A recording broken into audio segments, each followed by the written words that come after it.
La Côte d'Ivoire, ce que les Ivoiriens ne savent pas jusqu'à aujourd'hui, c'est que la Côte d'Ivoire est tenue. J'ai dit, la Côte d'Ivoire, elle est tenue par des lobbies.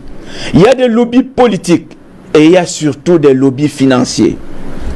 Cette Côte d'Ivoire a trouvé un homme lige. Ces lobbies financiers ont trouvé un homme lige en la personne d'Alassane Dramane Ouattara, qui, je vous le jure, il est noir de peau.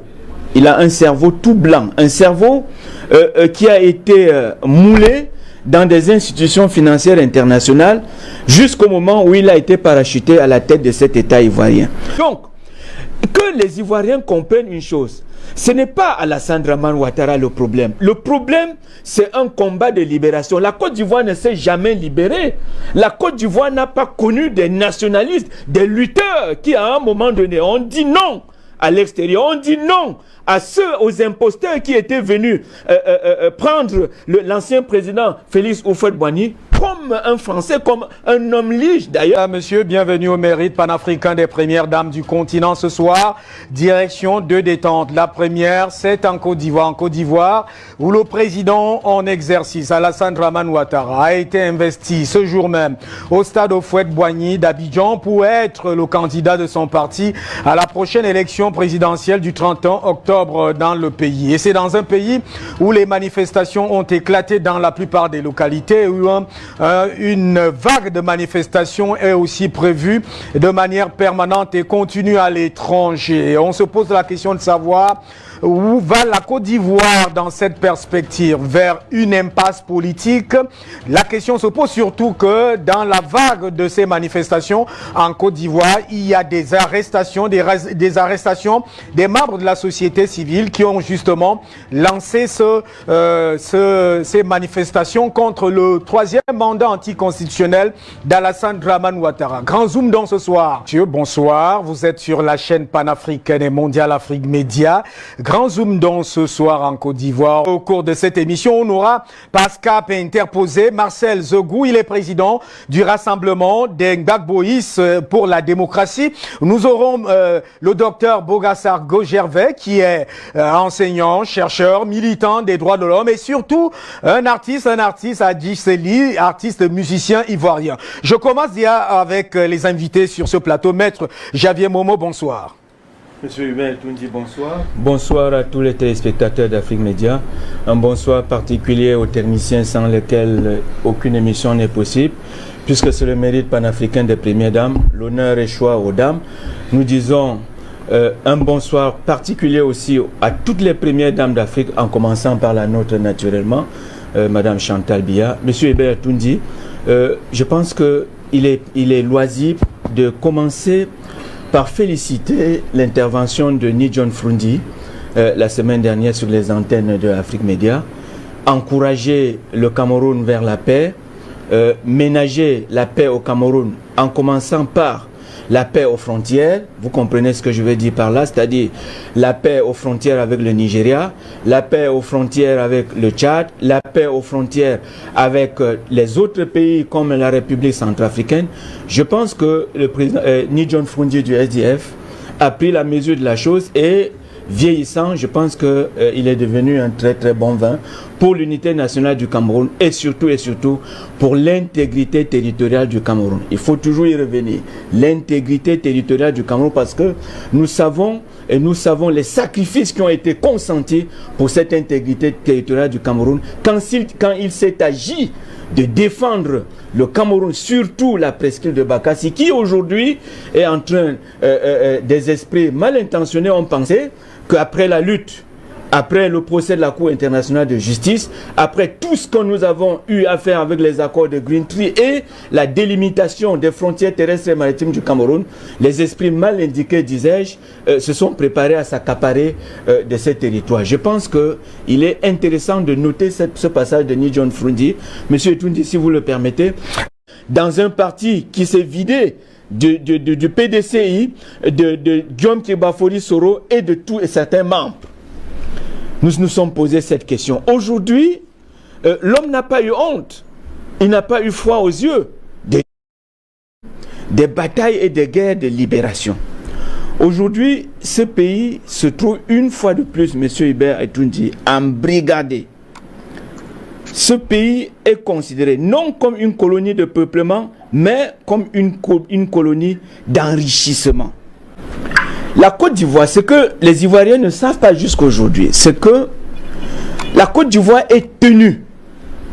Je dis, la Côte d'Ivoire, elle est tenue par des lobbies.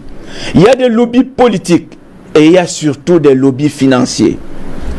Cette Côte d'Ivoire a trouvé un homme lige. Ces lobbies financiers ont trouvé un homme lige en la personne d'Alassane Dramane Ouattara, qui, je vous le jure, il est noir de peau. Il a un cerveau tout blanc, un cerveau qui a été moulé dans des institutions financières internationales jusqu'au moment où il a été parachuté à la tête de cet État ivoirien. Ce qui arrive aux Ivoiriens aujourd'hui a été prévu. Je dis a été prévu dans des sphères de géopolitique et dans des cercles où on parle et réfléchit uniquement politique.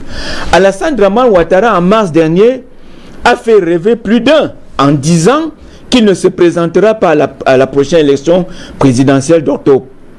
Mais nous, panafricanistes, nous avons dit que ce n'était pas vrai.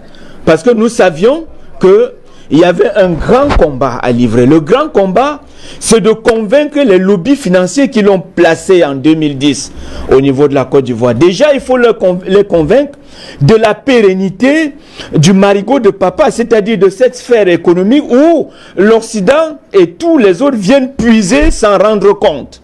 C'est ça le problème. Quand Gon Coulibaly, de regretter mémoire, a été choisi comme le dauphin, mais une fois de plus, nous nous sommes posé des questions.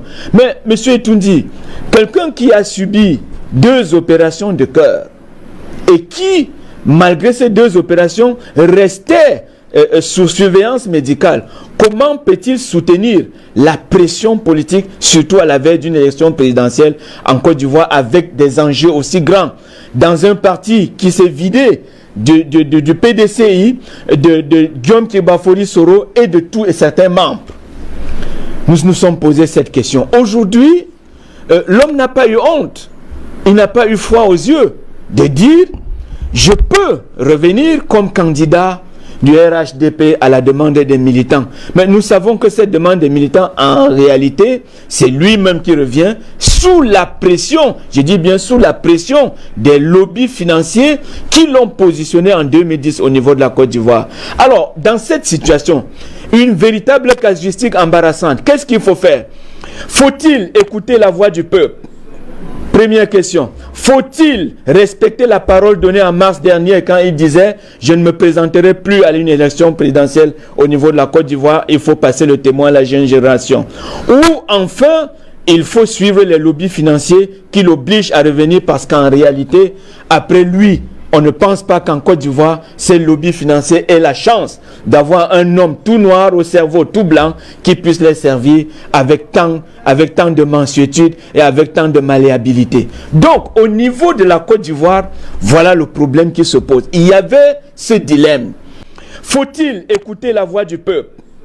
Première question. Faut-il respecter la parole donnée en mars dernier quand il disait « Je ne me présenterai plus à une élection présidentielle au niveau de la Côte d'Ivoire, il faut passer le témoin à la jeune génération ». Ou enfin, il faut suivre les lobbies financiers qui l'obligent à revenir parce qu'en réalité, après lui, on ne pense pas qu'en Côte d'Ivoire, ces lobbies financiers aient la chance d'avoir un homme tout noir au cerveau tout blanc qui puisse les servir avec tant de mansuétude et avec tant de malléabilité. Donc, au niveau de la Côte d'Ivoire, voilà le problème qui se pose. Il y avait ce dilemme. Est-ce qu'il faut respecter le peuple, la parole donnée au peuple ivoirien? Est-ce qu'il faut respecter les lobbies financiers qui m'ont positionné et qui maintiennent un certain épée de Damoclès sur ma tête? La crise de 2010 a débouché sur la déportation de Charles Blé Goudé et Laurent Koudou-Barbeau à la Cour pénale internationale.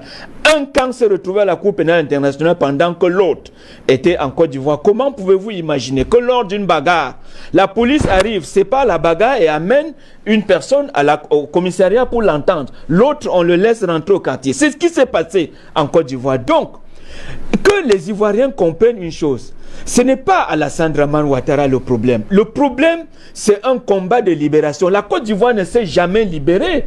La Côte d'Ivoire n'a pas connu des nationalistes, des lutteurs qui, à un moment donné, ont dit non à l'extérieur. On dit non aux imposteurs qui étaient venus prendre l'ancien président Félix Houphouët-Boigny comme un Français, comme un homme lige d'ailleurs.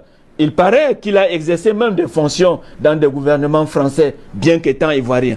Donc en Côte d'Ivoire aujourd'hui, il faut à un moment donné poser le véritable problème sur la table. Alassane Dramane Ouattara, c'est un homme lige, c'est-à-dire c'est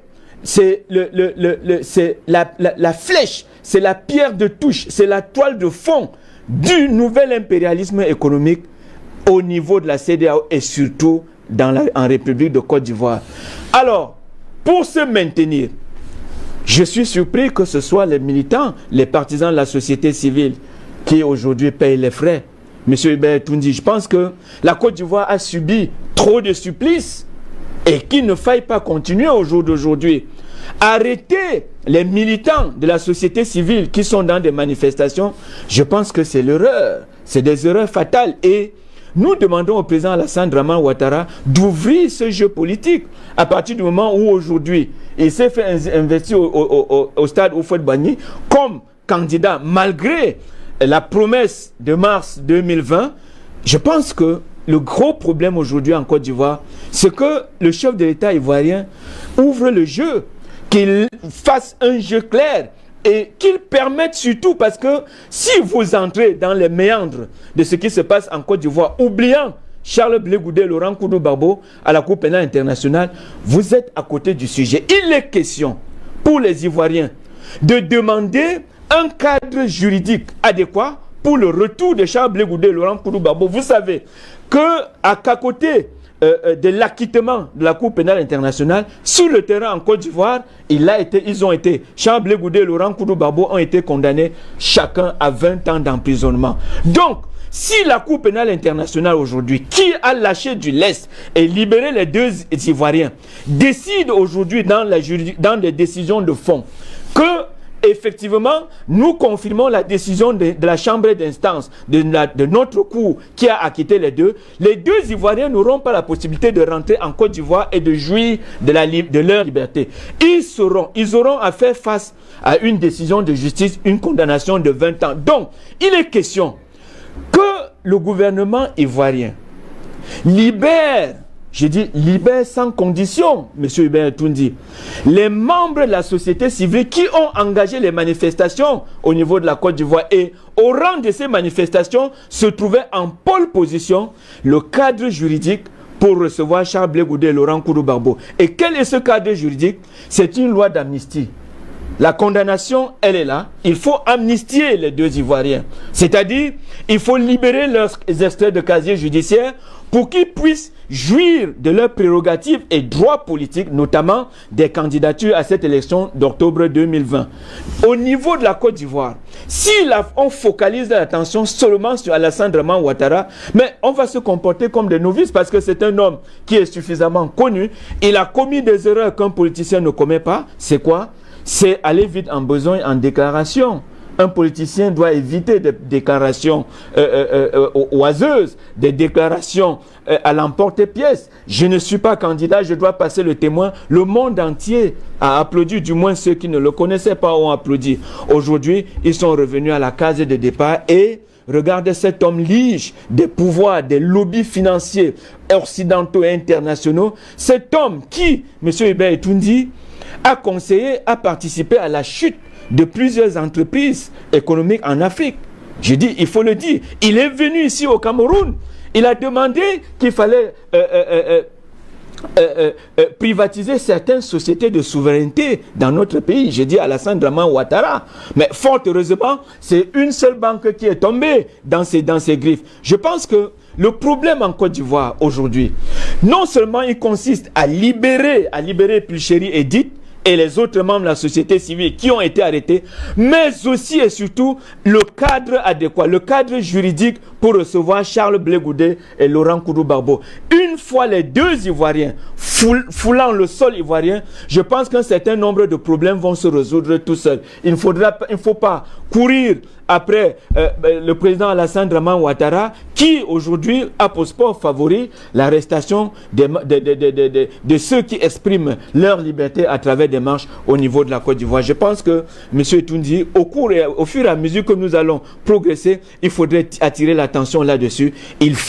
C'est un impératif catégorique. Charles Blé Goudé et Laurent Koudou Barbeau doivent rentrer en Côte d'Ivoire libres de toute poursuite, libres de toute condamnation pour jouir de leurs droits politiques. Parce qu'en réalité, on les a écartés, on les a dispatchés à la Cour pénale internationale pour permettre à Alassane Dramane Ouattara d'exercer les 2 mandats. Jamais 203 et voilà un 3e mandat vers lequel il court. Il faut dire à votre suite que c'est la présidente de la société civile, en principe, Madame Pulchéry Boilette, qui a été arrêtée parce qu'elle a été reçue à cette émission juste au sortir de l'émission Face à l'actualité de mardi dernier, je crois c'était ça. Elle a été interpellée, arrêtée et conduite vers une destination inconnue.